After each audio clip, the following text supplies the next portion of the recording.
Hello everyone, and thanks for tuning into my review, our review really, of the TYR Valkyrie Speedworks. Don't forget to like, subscribe, and ding the bell for notifications. And make sure you're following along so you can catch all of the upcoming episodes of Houston Project 245, which is the new training series too. Okay.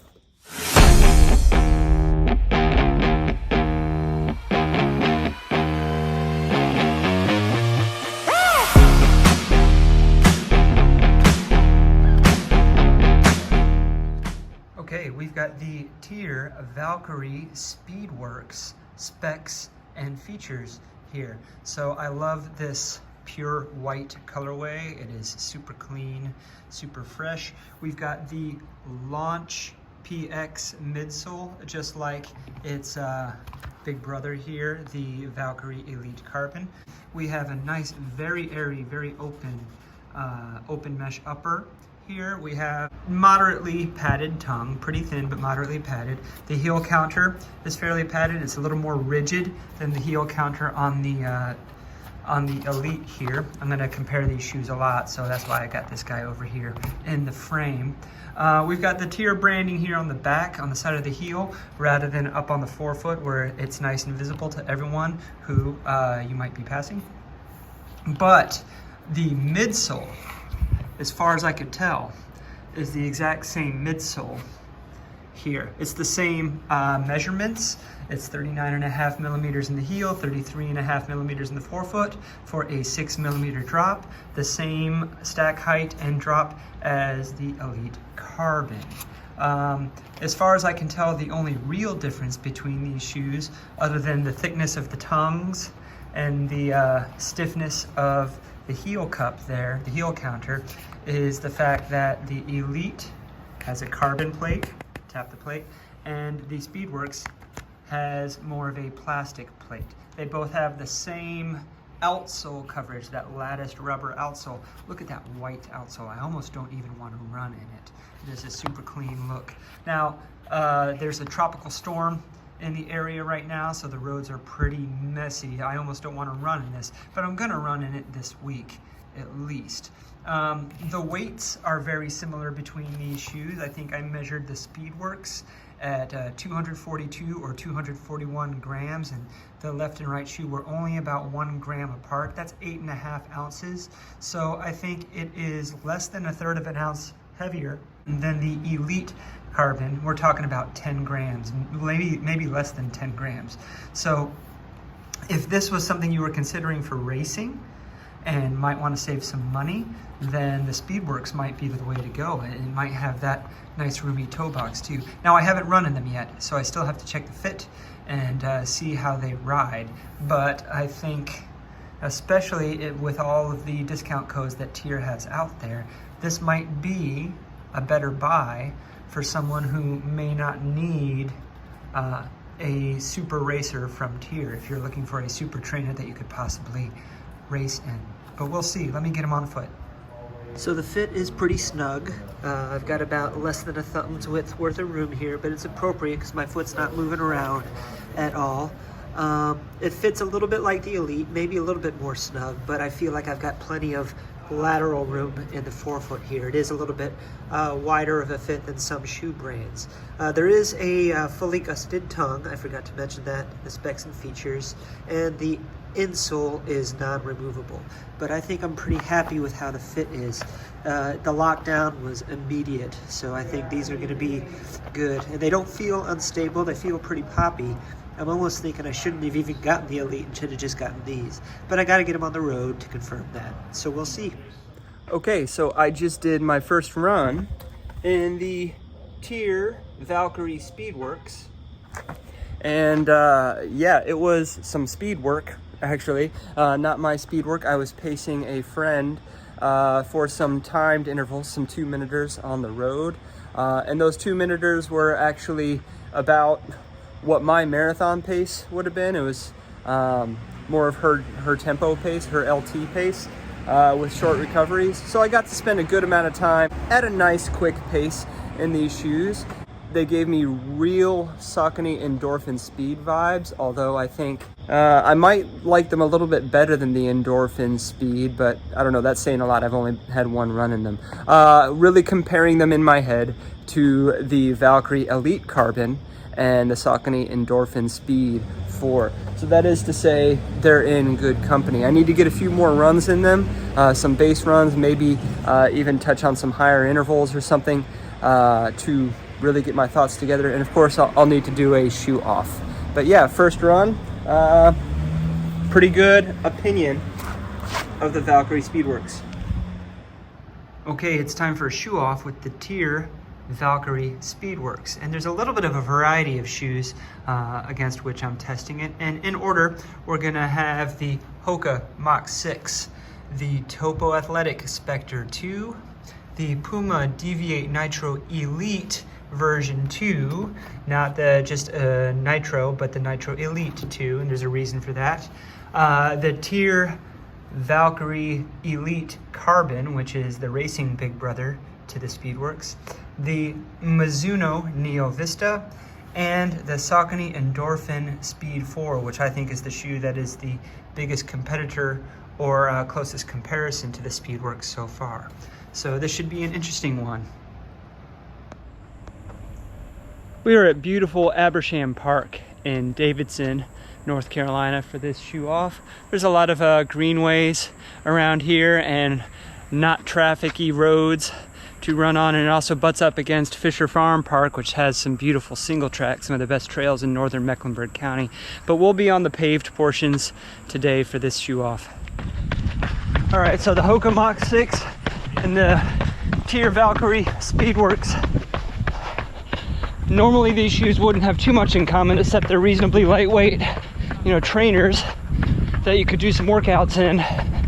But the midsole materials are different. The Speedworks has a plate, the Mach 6 does not. However, they don't feel too different on foot. The supercritical EVA in the Mach 6 has a forgiving, bouncy feel that I think is a better feel than most EVA shoes. The P-backs in the Speedworks is a little bit bouncier, but it doesn't feel like it's necessarily more cushioned. It's just a different cushioning experience. I think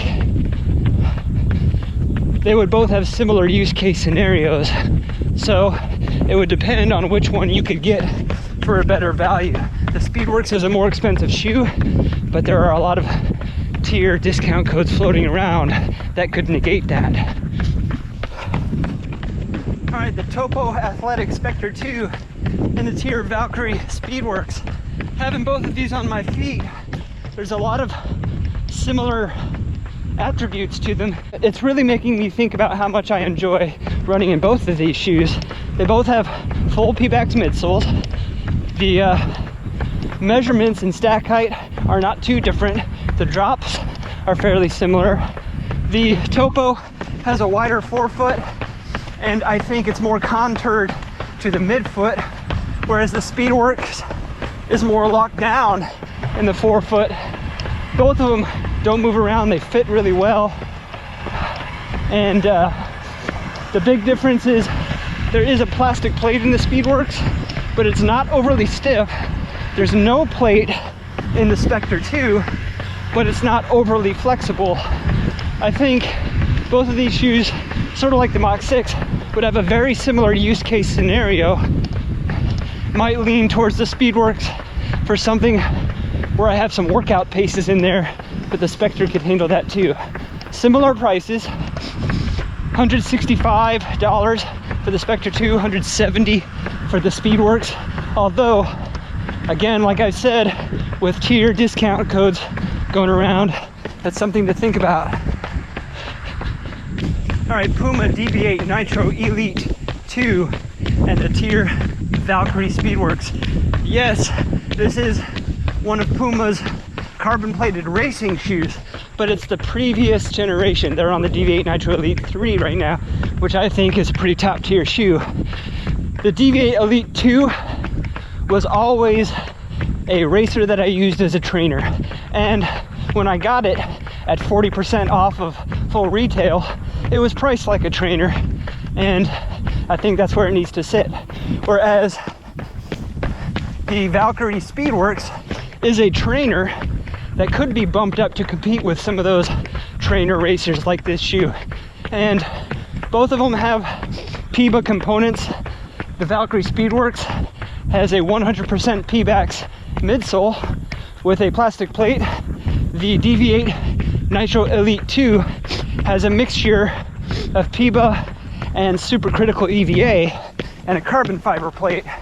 So it's really kind of a racer that steps down to trainer level. And having gotten both of these on deep discount, I think they both kind of sit in the same place. The Deviate Nitro Elite 2, like most Deviate Nitro Elites or Deviate Nitros, has a superior outsole.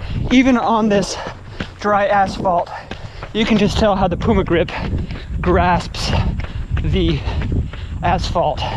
But the TYR asphalt is good too. It is above average. You're not going to find the Deviate Nitro Elite 2 around as much. If you do, it should be heavily discounted, and then it would be worth it as a trainer.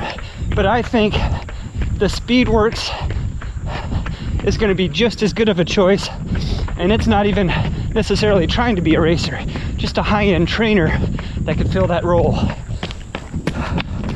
All right, keeping it in the family now, I've got the TYR Valkyrie Speedworks and the TYR Valkyrie Elite Carbon. And one might think that with the components that these shoes share, the same midsole, the same stack heights, same drop, same measurements, and a lot of the same features on the upper, that they would feel a lot closer than they do.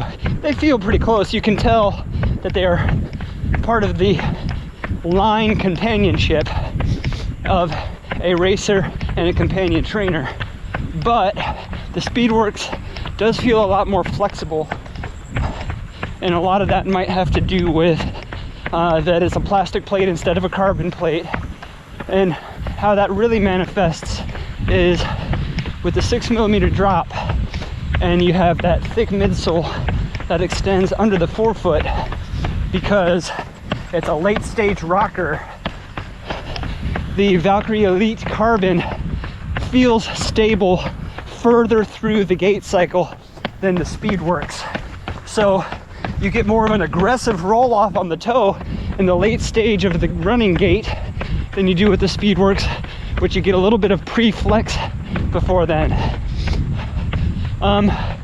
It's not, so there is some difference, and I think that would really come into play once you get past that 2-hour mark on the run, where you might want something with a little bit of that carbon plate stability like in the Elite, but where anything in the 60 to 90 minute, maybe capping at 2-hour range, even with some pace involved, the Speedworks would still fill that role nicely.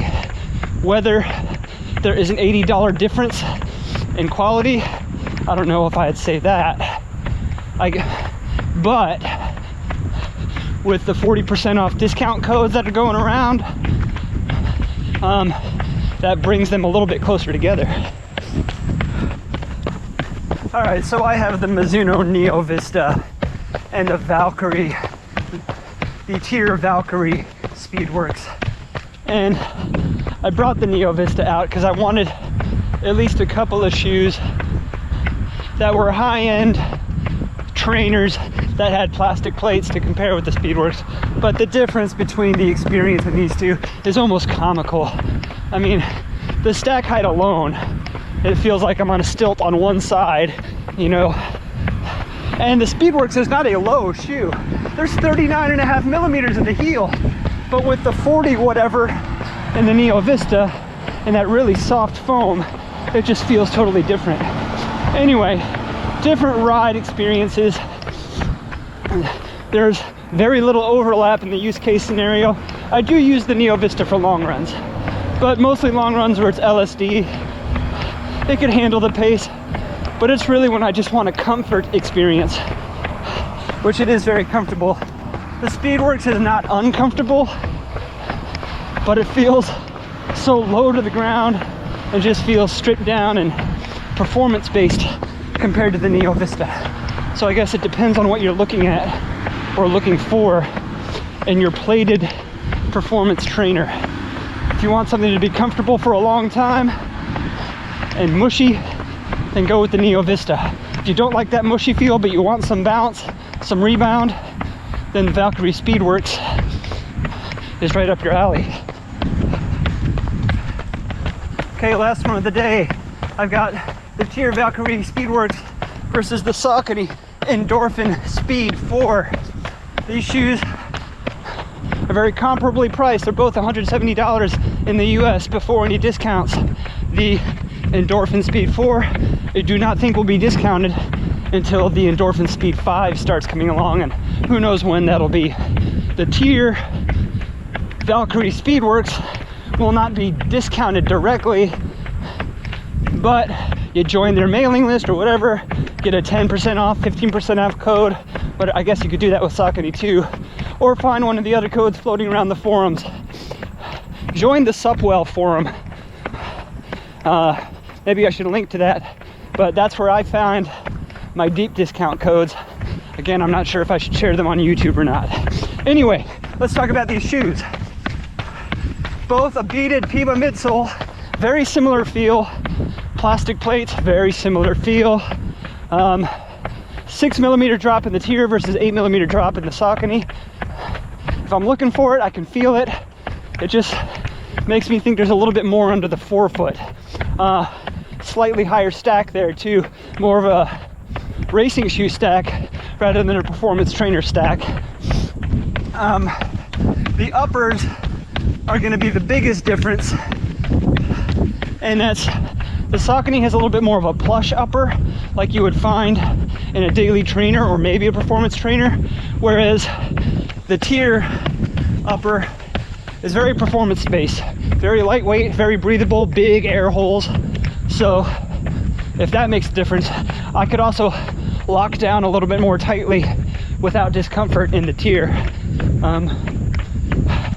Also, it's dry out today, but I have not experienced any Saucony slip in the TYR Valkyrie Speedworks, whereas I have had the typical Saucony slip in wet conditions in the Endorphin Speed 4, so there's that to consider. But I think availability will probably be the biggest issue unless you go directly to tyr.com. All right, let's do a shoe talk for the TYR Valkyrie Speedworks. I think you probably already know the things I'm going to say in this shoe talk based off of the shoe off, so I'll try and keep it quick. The Speedworks, it's a great shoe. I think it is something you should consider if you want an alternative to this shoe, the Saucony Endorphin Speed 4.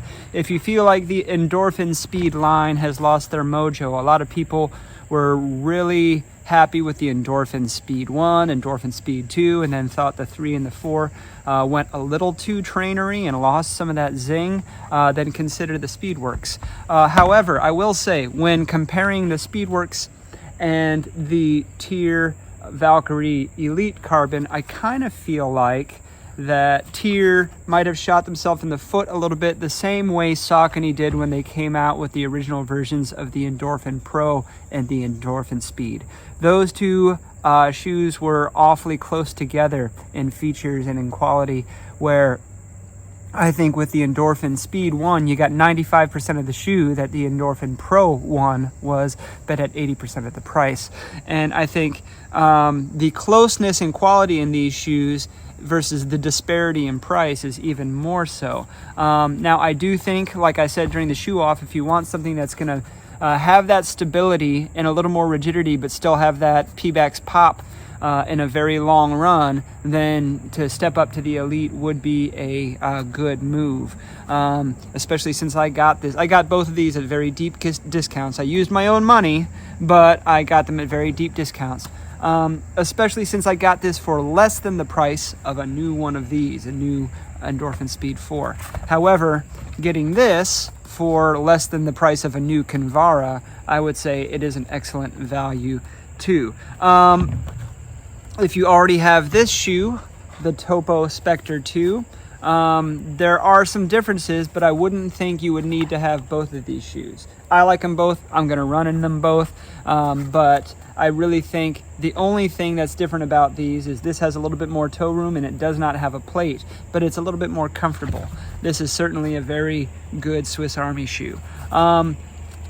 If you can't find it at a discount, then you should consider something in the middle tier like the Hoka Mach 6. But I am very impressed with TYR coming to the market with a top tier, TYR, a top tier racer and trainer. I don't know if the racer is top tier, but it's certainly, you know, B tier. But this trainer, I would put up there with the best training companions, especially with that really see-through upper that's just going to stay cool, and the decent outsole grip. So those are my thoughts on the TYR Valkyrie Speedworks. Thank you for watching my shoe off and my shoe review. Don't forget to like, subscribe, and ding the bell for notifications. Keep on the lookout for some more Project Houston 245 videos, and I'll see you in the next run.